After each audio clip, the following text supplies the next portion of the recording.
Alright guys, TacticalRab again today. Hope you're doing well and enjoying your day so far. Drama on the first day of the second weekend of the Major 4 qualifiers going into Burbank. Carolina Royal Ravens given the golden opportunity to finally get a victory on the board here in Major 4. They squander it emphatically, but it was a dramatic series, not just the Subliners versus Surge series from earlier in the day. That had some drama, but even this one as well, because there was a replay during the game too that certainly got Dashy involved in the controversy. Very much into your thoughts in the comments below. Hit the like button if you enjoy. Subscribe if you're new as always, I greatly appreciate it. Heretics ran it today big time because they'd knocked out Los Angeles Thieves or 100 Thieves earlier in the day in the Valorant Masters event in Shanghai, of course, doing the same thing back at Major 3 Toronto as well, so they certainly had time to play on that and they played later in the day. Let's say Miami are getting rather vocal lately in various ways, as we shall get into. This, however, is the road so far for the Seattle Surge, and they've got a pretty easy run, not gonna lie. Look at this run. They beat Toronto, they beat Rokkr, they now play Boston after this series, then Vegas, then Miami, then Gorillas. It's a pretty nice run for Surge. Like, they are as good as guaranteed World Championship qualification as far as I'm concerned, and they would have basically been had they won today. They could have won. It wasn't far away, but again, you'll see that when a top 5 team, such as Surge, basically is Surge right now, plays a top 4 team, you can still see a little bit of something in terms of skill or whatever that is holding them back. It was very close this series to going all the way, and to be honest, if 04 hadn't talked trash on Sib, like, this may not have happened, but for some reason, Sib he's been going God mode, right, when he plays 04. Same thing happened back at the Major. Sib this season has, generally speaking, been pretty underwhelming. Like, we expected him to come in here and fry, not maybe be Scrappy level in terms of numbers, but maybe not be too far off. That's not really been the case, right? Sib's come in and he's done an okay job, but he's not set the world on fire. Every time he plays Surge now, ever since 04 called him a little man, he's been taken over. He did so at the Major and they won, and he did so again in the series. To be fair though, as did 04. 04 was frying as well. This guy was going off, so it feels like, you know, like, it's not quite Drazah versus Scrappy as CDL beefs go. It's interesting, isn't it, to rank these CDL beefs. We've got Drazah versus Scrappy at the top, obviously that's number 1. Probably 04 Civ is number 2.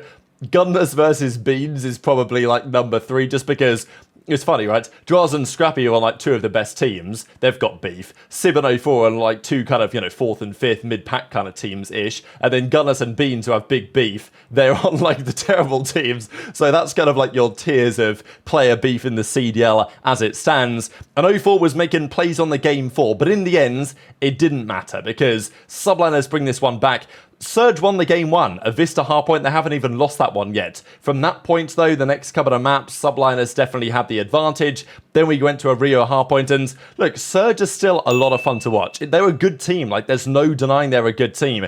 Their coordination, their energy, these other factors are good, and they should be impressed by how far they've come really with this particular roster. The issue is some of their players are a little bit too inconsistent. They don't quite have the slaying power that they always require on a consistent basis. We even get this kill where Sib absolutely turns on aBeZy right here. I mean, this, I don't know what happened there, brother. Like, you must have run out of bullets or something, because that was disgusting, and that was actually pretty critical in the end, because he ended up staying alive back here, which certainly helped Subliners in their attempts over the next couple of minutes to get the job done. They take the game 4. Sib, of course, is all over the shop here, throwing up the birds, not just 1 but 2, and even in his post-game interview, he was talking very heavily, Sib, about the fact that, you know, he'd smoked these guys. They were talking about the battle pass and this other stuff as well, but here he is showing that he was wearing the Seattle Surge merchandise. So ever since that decision was made by 04 to do what he decided to do, it's obviously been living rent-free in Simp's head, or in Sib's head, sorry, but that could arguably be a good thing, because it turned out he's been cooking him. Obviously 04 responds, he says, yeah, GG's New York, not the best, and obviously Sib ends up with a 3-1 dominant performance, and these were the overall numbers. 04 held his own given the circumstances. aBeZy maybe had a surprisingly rough one, but that's because Sib was absolutely running their pockets. 101 kills,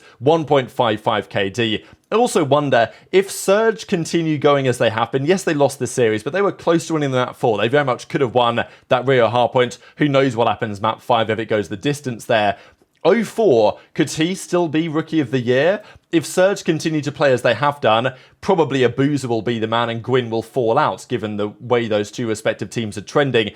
But 04, if he really keeps delivering, could he even be in with a shout? Maybe it's possible. Then we've got to talk, though, Miami versus Minnesota Rokkr. Wow. I will say, one of these series per day I can take. Like, when you've got bad team, or maybe not even bad, but just fundamentally poor team versus a fundamentally poor team on a different way, the series are very entertaining because you never know what's going to happen next. Minnesota Rokkr are funny because they're so slow that sometimes the other team simply can't believe they would be this slow, and therefore they get caught off guard because the player's in a spot they're like, no way he's still going to be there yet he is. Whereas Miami are like too fast, they overchow too much. Like, they started this game down basically 100. ReeaL didn't get a kill, Vikul didn't get a kill, and it was looking dominant for the Minnesota Rokkr. But then they start to bring this one back. I mean, even look at this scoreboard. MettalZ is trying his best, ReeaL's double neg, Vikul's 2-11. Like, what's going on? Linz was like 19-6 at this point.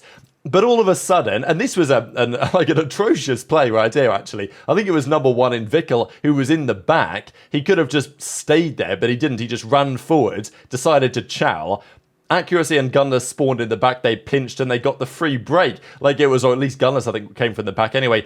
It was an absolute disaster class here from Miami, and I thought, after this, there's no way they win the game. But they did. Rokkr are just, they are just terrible. Like, it is just entertaining to watch these guys play COD, because they don't know what's going on a lot of the time.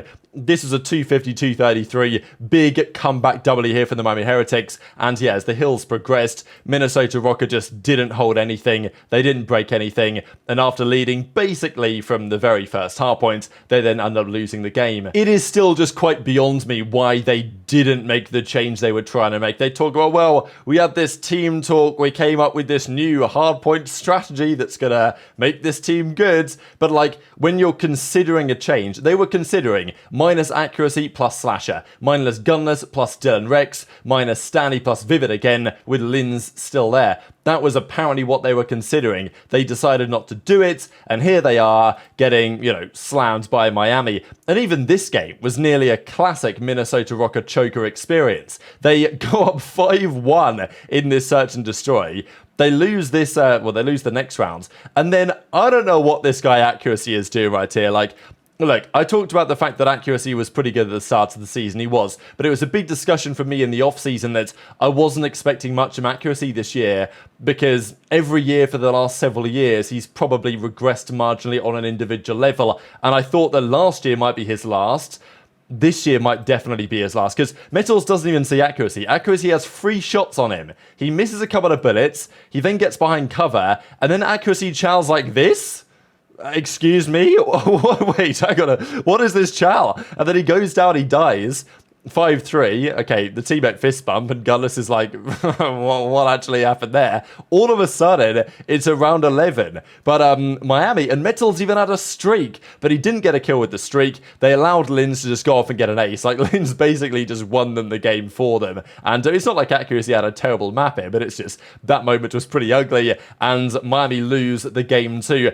However, they win the game 3, and as they're saying, thank God, bro, for not managing to throw that one away. And even Awakening, who was formerly on the team, replaced by Gunless, put this out to say, wow, how did they almost throw that away? There was also some drama as the series came to a conclusion, because Ronnie here on the Scrim Intel account was saying, bring back Purge. Okay, you can't quite see, but that's what he said. Bring back Purge. And then was joking about Rokkr being terrible, because obviously Vegas started map 1 poorly, and then Rokkr finished the map poorly. And as Eric says, this guy isn't real. Both teams suck, although Miami are better thanks to ReeaL, who on some level replaced ErikBooM, which I thought was pretty funny. Then he says, Miami are doing better with ReeaL. Good analysis out of you, but that doesn't mean that you're still brain dead and have zero clue about COD. So these Miami guys, they love talking, don't they? It's great to see, honestly. I love the trash talk. And then Ronnie, I don't really know why they're beefing with CDL Scrimenter. Like, I don't really see the point, but whatever. I guess it's pretty entertaining. Even being braided, I know that you're terrible, and he finds out the stats he had a 0.87 or whatever, right? So I thought it was pretty funny. And even Vikul, because I think he deleted that initial tweet, and then he says, why are we deleting?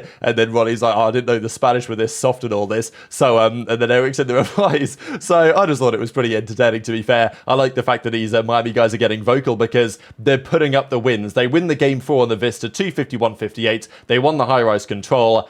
Man, this Rokkr team are just so bad, honestly. It is it's entertaining in some level, but fair play to Miami because they turned it around, they won the series, but look, if this isn't Accuracy's last season competing, I think Accuracy would be a great coach, I really do.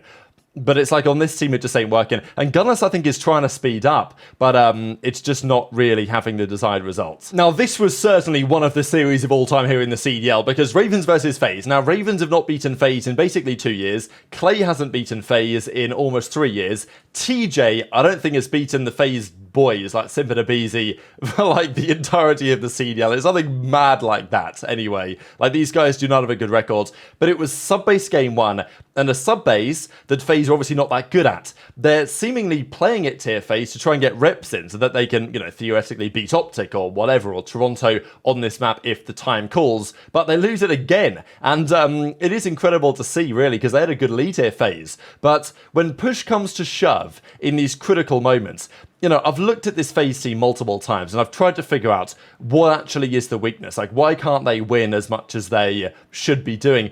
The only explanation that I can come up with again and again is just the comms. Like, I just don't think their comms are as good as the other top teams. They don't really have that, like, vocal leader.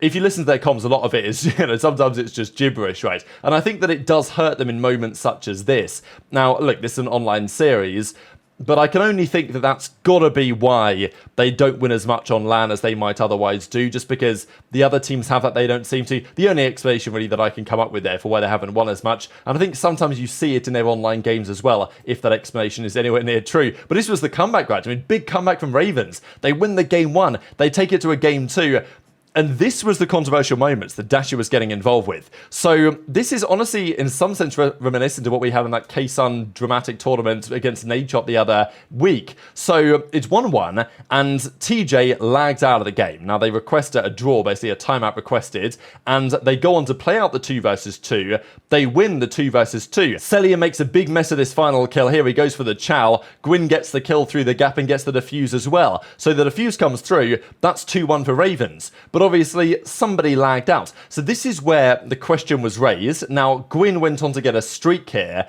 and then the game froze at basically, you know, like it was 3-3. Now, to be fair, TJ had died here, but Fellow opened the door, so they decided just to replay this game from a 3-1 lead for Ravens. Of course, the streak for Gwyn was gone, so maybe that counted it out to some degree. But I will say the big question has been, what would have happened here with Ravens if TJ had lagged out and they'd have lost the round? Because then Ravens would have said, hey, like, we just lost a player, we should have got a replay there. So this is the point that Dashy was making, was that, hang on a second, why does Carolina get the round win in that 1-1 round? Because if TJ had lagged out and they'd have lost the rounds, then they would have probably got a replay, right? You would think so. But because they won the rounds, because they played it out, it's like, well, yeah, great stuff. Like, we get the round win. So that's what Dashy is saying, that it's some point, if someone lags out, it's basically like a free roll. You get the chance to win the 3 versus 4, and if you do, great, you get to keep it. But if you lose it, you say, oh, we had a player lag out, unlucky, which kind of implies that, you know, could somebody potentially do that on purpose to take advantage of this? Dashy says it's an insane precedent. So not only is the game still broken, but, you know, the referee decisions, again, weekend after weekends, still being called into question, and for good reason. And even as Bean says, it's the year 2024 and we still have no solution to the lobbies crashing when you get a streak in play. But in the end, they iced up the round 11, they go up 2-0, but I looked at the maps there and I thought, this is the most obvious reverse sweep I've ever seen in my entire life. And that is exactly what happened. I knew it was coming, and it was still painful to watch. Like, Ravens desperately need 10 points on the board, and they've had another golden opportunity to do it here. But they went to an invasion control, a great map for FaZe, not a good one for Ravens. They go to a 6-star hardpoint, a great map for FaZe. Obviously, the body shooting is coming through. Drazah pops a nice little 3-piece here. And, you know, they were convinced at this point FaZe they were winning the series. And that's exactly what they went on to do. They took it to a Game 5. It was a reasonably competitive Game 5. Actually, here on the ReeaL search, the Ravens are good at. But, yeah, the body shooting was coming through. And I just feel bad for the Ravens boys. Like, Clay and Fellow had pretty tough final maps of the series here. But FaZe are just running them over at this point. And they were full of confidence. And they won the series in another reverse sweep. As aBeZy says, breakdown from them. GG's to the Ravens. And, yeah, tough for Clay. Par for the course for our stage. GG's. FaZe lost 2-3. Another agonizing 2-3 result. Miami today beating Rokkr. That's massive for their World Championship ambitions. Ravens starting now, you know, with no victories on the board. That's just really tough for them as time progresses. But very much interested in your thoughts on all this stuff in the comments. Hit the like button if you enjoyed. Subscribe if you're new. Take care. And I'll see you next time. Are you fucking kidding me? That's how we lose the map? BeNJ! Shut the fuck up, BeNJ, my chat. Oh, they got it overtime, bro. What the fuck do you know, BeNJ?